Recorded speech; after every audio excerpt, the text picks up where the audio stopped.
Bonjour bien-aimés frères et sœurs, je m'appelle frère Benoît Moutanda.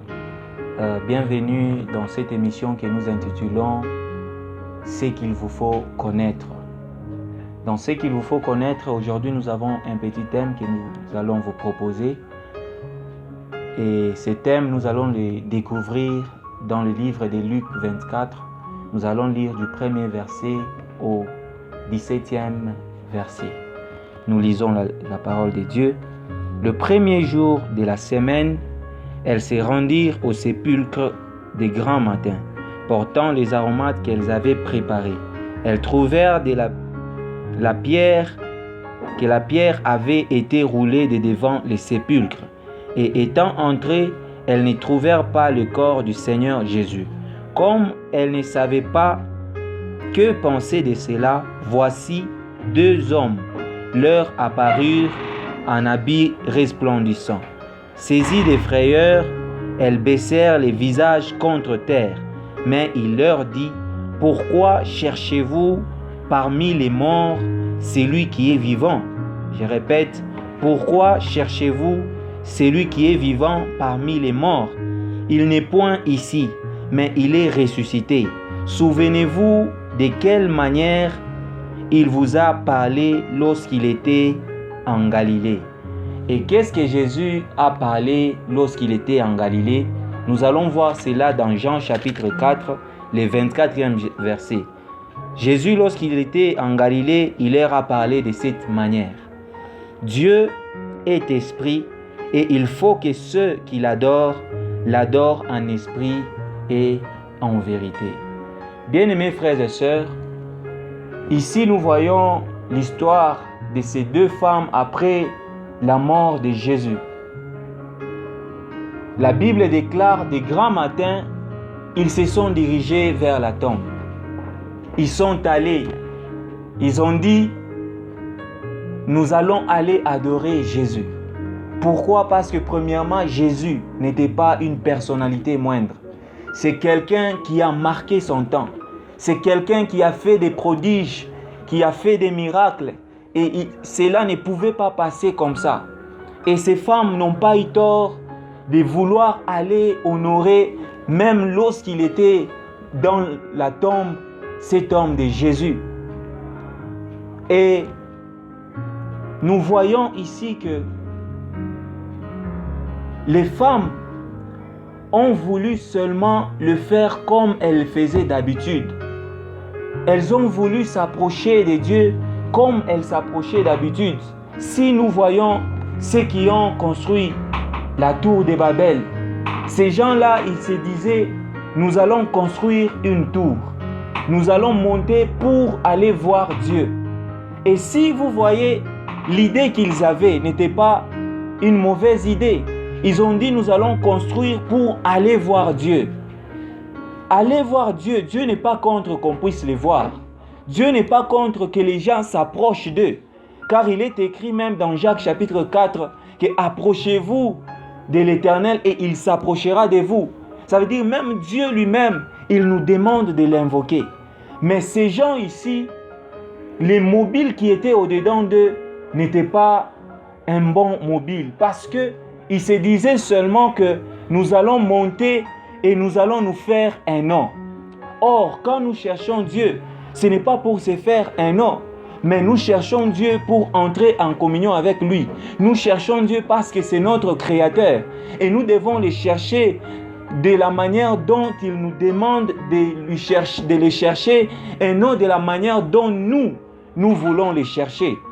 Dans Deutéronome chapitre 12, le verset 5, la Bible déclare « Mais vous me chercherez dans ma demeure et vous irez au lieu que l'Éternel Dieu choisira. » Ça veut dire Dieu étant Dieu, il nous a donné un lieu de rendez-vous.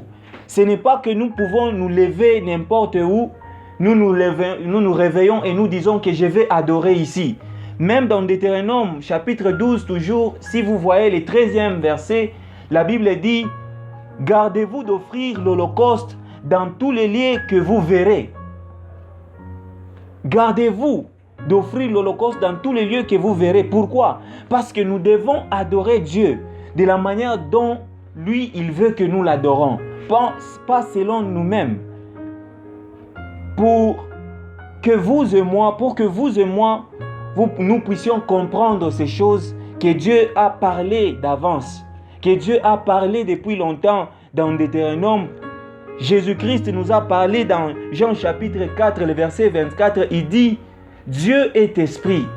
Et il faut que ceux qui les cherchent en esprit et en vérité. Bien-aimés frères et sœurs, aujourd'hui, nous voulons savoir comment chercher Dieu. Jésus nous a donné un seul lieu de rendez-vous. Vous savez, la partie la plus importante de l'homme et qui permet à l'homme de trouver Dieu, ce n'est pas dans le physique, ce n'est pas dans la chair, mais c'est dans le spirituel. Voilà pourquoi, lorsque Dieu a créé l'homme, il a formé, il a pris de l'argile, il a constaté qu'il manquait une seule chose, un seul élément qui devait rendre l'homme différent des autres créatures et différent des animaux et des végétaux. Voilà pourquoi le Seigneur a dit, comme j'ai fini de former l'homme, je vais maintenant mettre mon esprit, je vais souffler en lui. Voilà pourquoi aujourd'hui, l'homme est différent des animaux, l'homme est différent des végétaux. Aucun animal à noter ne peut entrer en communion avec Dieu. Aucune bête ne peut communier avec Dieu. Pourquoi? Parce que l'élément qui entre en communion, en relation avec Dieu, c'est l'esprit. Dieu est esprit. Dieu n'est pas physique. Dieu n'est pas matériel.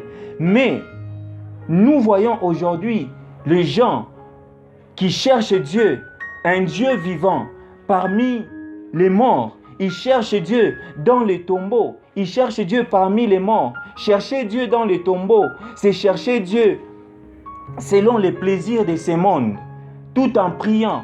Chercher Dieu dans les tombeaux, c'est chercher Dieu selon les œuvres de la chair, tout en priant. Chercher Dieu dans les tombeaux, c'est vivre dans l'hypocrisie en faisant profession de connaître Dieu. Et chercher Dieu comme on veut, c'est ça, chercher Dieu dans le tombeau. Dieu, on ne le cherche pas comme on veut, mais Dieu, on le cherche comme lui, il veut que nous puissions le chercher. Pourquoi alors, c'est un bien-aimé?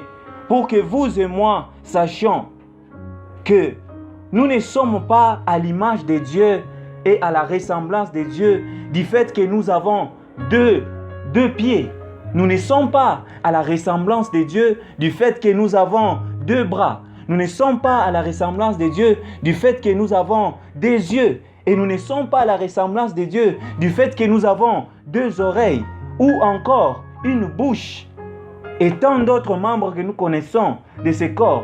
Mais notre ressemblance avec Dieu résulte au niveau de l'esprit. Nous avons l'élément moteur qui nous relie avec notre Créateur. C'est l'esprit. Voilà pourquoi la Bible déclare en réalité dans l'homme, c'est l'esprit. Voilà pourquoi, bien-aimés frères et sœurs, lorsque vous devez chercher Dieu, vous devez le chercher en esprit. Lorsque nous devons chercher Dieu, nous devons le chercher en esprit et non selon les œuvres de la chair, parce que quand nous agissons ainsi, nous sommes en train de chercher notre Dieu dans les tombeaux. Bien-aimés frères et sœurs, je vous appelle donc aujourd'hui à être conscient, à réveiller l'esprit, l'élément très important que Dieu a mis en vous, et c'est ce qui fait votre identité, c'est l'esprit. La Bible déclare, en réalité dans l'homme, c'est l'esprit. Voilà pourquoi nous devons tous aller au lieu du